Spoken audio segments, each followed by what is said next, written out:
By the way, I'm with Mirna.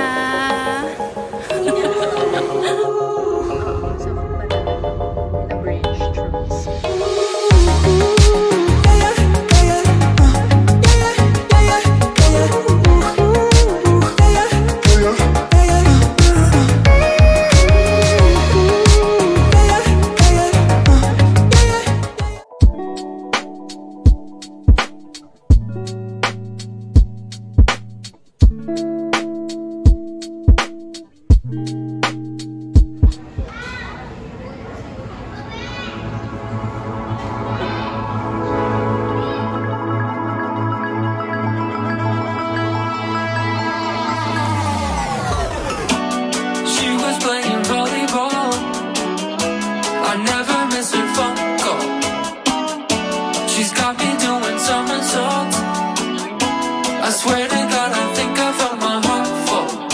She likes the way I play the game, but once it gets late and over, there's no peace of mind.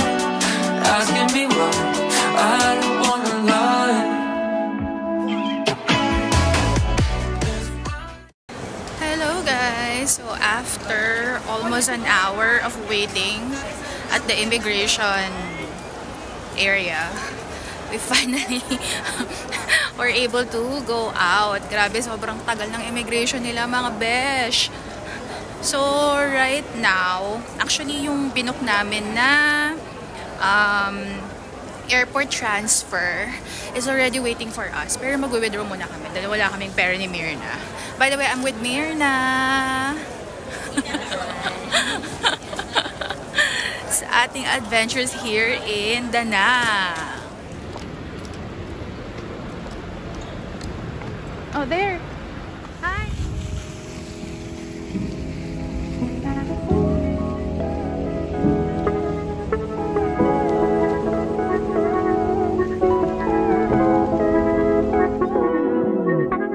If I could tell you, I don't think you'd believe how long I felt this way.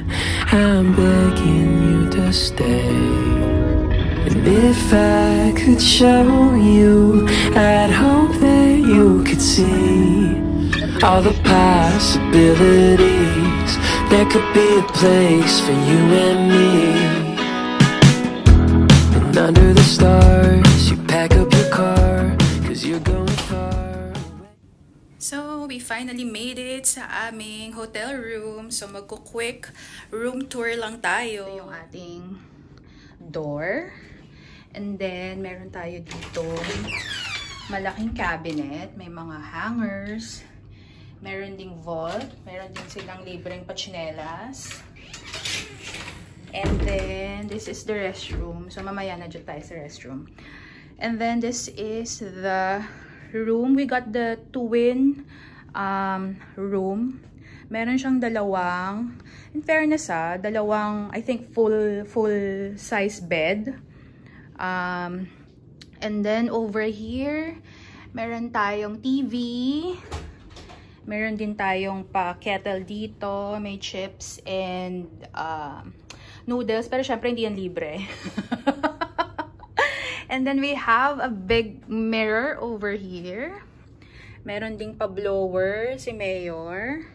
And then meron tayo ditong bintana. So hindi pa masyadong kita ang ating view. So tomorrow, mag-video na lang ako dyan bukas. And then, yun, may phone, may pa-painting. And, sige, puntahan na natin yung restroom. Ito yung restroom natin. So, again, we have a mirror over here. Meron din silang mga toiletries na provided. So, we have toothbrush, may pa-razor. Meron palang cotton buds. We have cotton buds here. Meron din tayong shower cap and then comb. Meron ding small na soap in here. Dalawang glasses. So, we have yung ating trash can. So, may tissue na yan kasi nag-CR na si Mirna. And then, meron din silang provided na towels. And then, we have the shower here. Dalawa yung ano ng shower. Meron yung pang rain shower, saka isa yung normal lang. And then meron din silang shampoo at saka shower gel. So magre-rest lang muna kami ni Myrna ng saglit. And then kakain na muna kami kasi hindi pa kami nagde-dinner. Nagmerienda lang kami kanina sa airport, pero that was like, ano oras tayo kumain? Ma-4? Ma-4:30, and it's already 11 p.m., diba? So, lalabas kami saglit para maghanap ng chicha. Pero medyo majinit ha. Hindi ko alam kung bukas na ba yung Jercon. Okay, so finally, nakahanap na rin kami ng kakainan ni Myrna. So, nandito kami sa, ano pangalan nito? Ayan, yan ang pangalan ng restaurant na hindi ko mabigkas. So, we're having our first Vietnamese meal. Sarap siya. Ang in-order namin ay bún cha, pho, at saka spring rolls. So, wait, pakita ko sa inyo mga. Here, we have bún cha, and then we have pho, and then inaantay pa namin. Ginagawa pa ni Kuya dun yung piniprito pa yung mga spring rolls natin. So, kamusta naman, te? Masarap naman. Anong trinay mo? Yung bún cha? Sige, laban na yan. Okay guys, so itatry ko muna itong bún cha kasi ito yung hindi ko pa alam yung lasa. We get some noodles and then some veggies. Tapos, lalagyan natin nung parang sabaw-sabawan. Meron din siyang mga binigay sa amin ng mga pampalasa.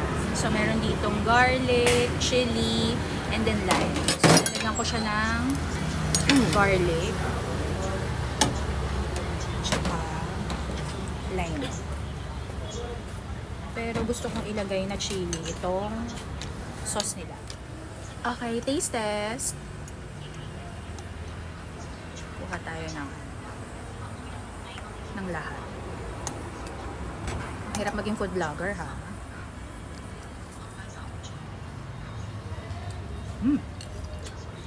Fairness, masarap. Yung pangkawan natin, dahil madulas naman. Yung parang sauce niya or yung parang soup niya ng bún cha, parang lasa siyang barbecue. Ganun yung palasa ko. Manamis-namis, medyo maasim-asim, pero masarap siya. Fairness. Okay, so ngayon naman, yung pho naman yung titikman natin. Tikman muna natin yung kanyang sabaw. Harap. Lasang-lasa yung beef, in fairness. So ngayon, tikman na natin na with the gulay and everything.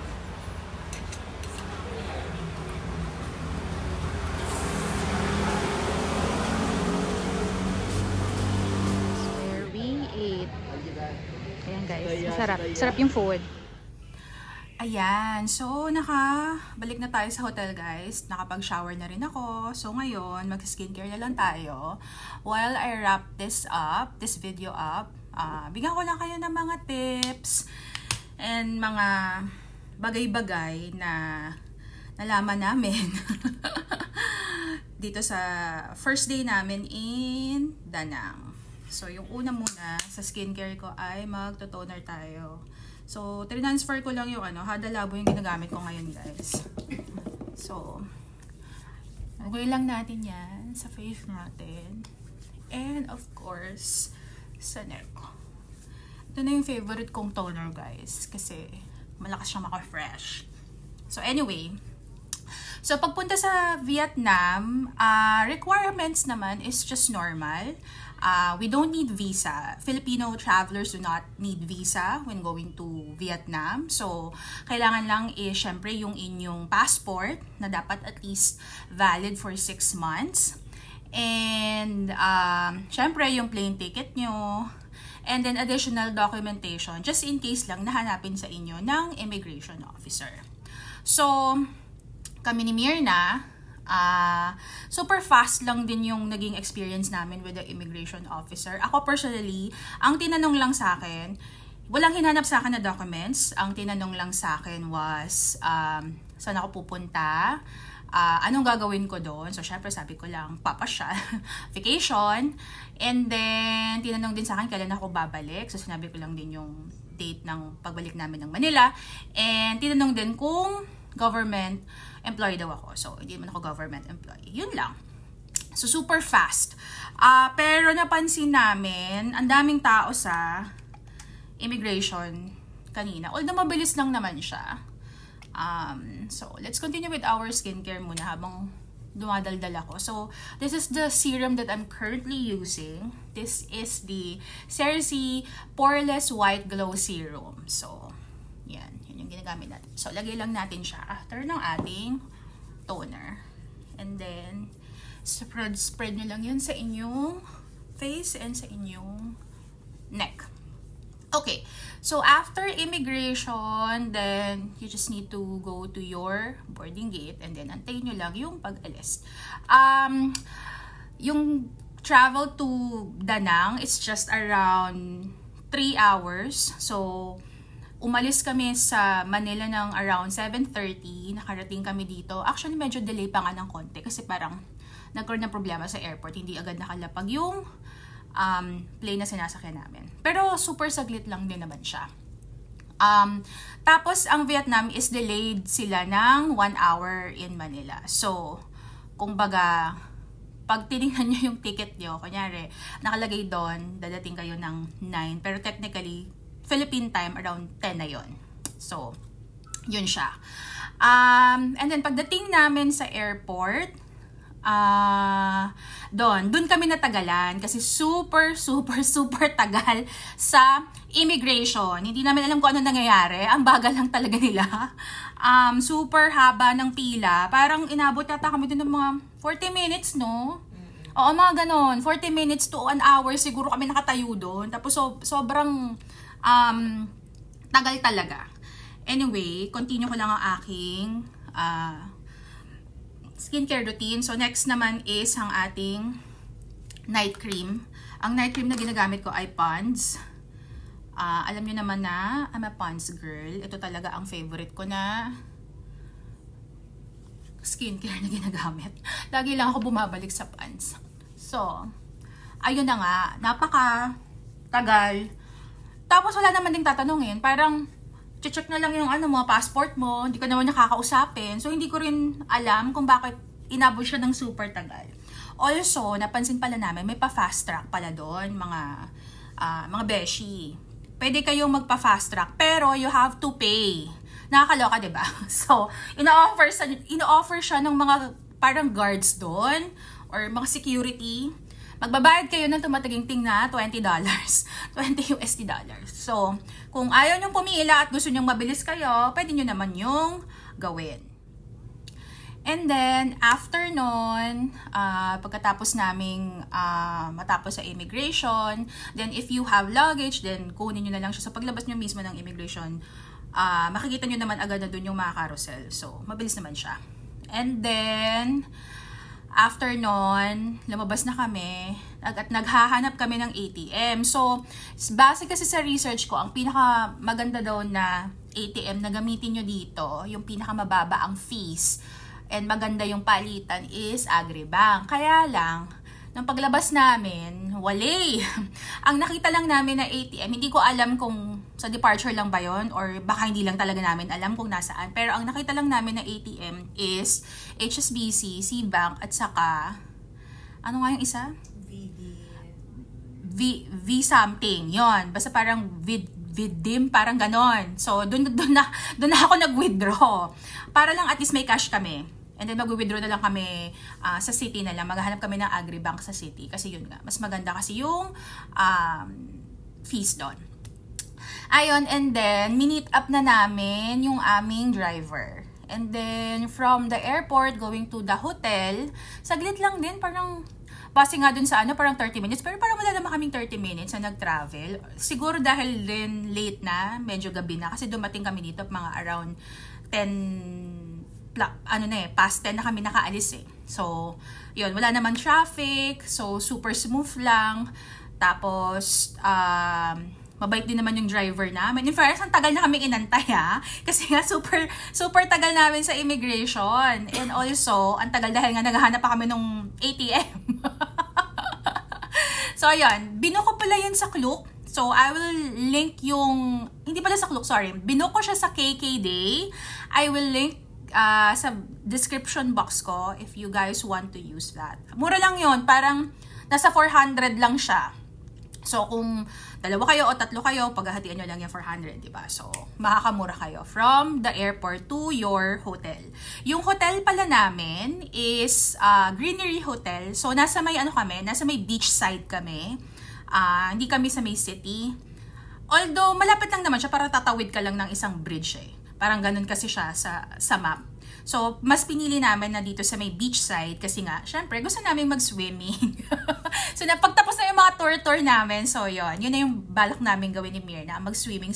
So, ayun. Yung hotel pala namin, alam niyo ba kung magkano? Super mura, nakakaloka. Magsastay kami dito ni Mirna for 7 nights, 8 days sa Vietnam, and nabook ko lang siya for 4,000 plus. So parang technically tig 2K lang kami.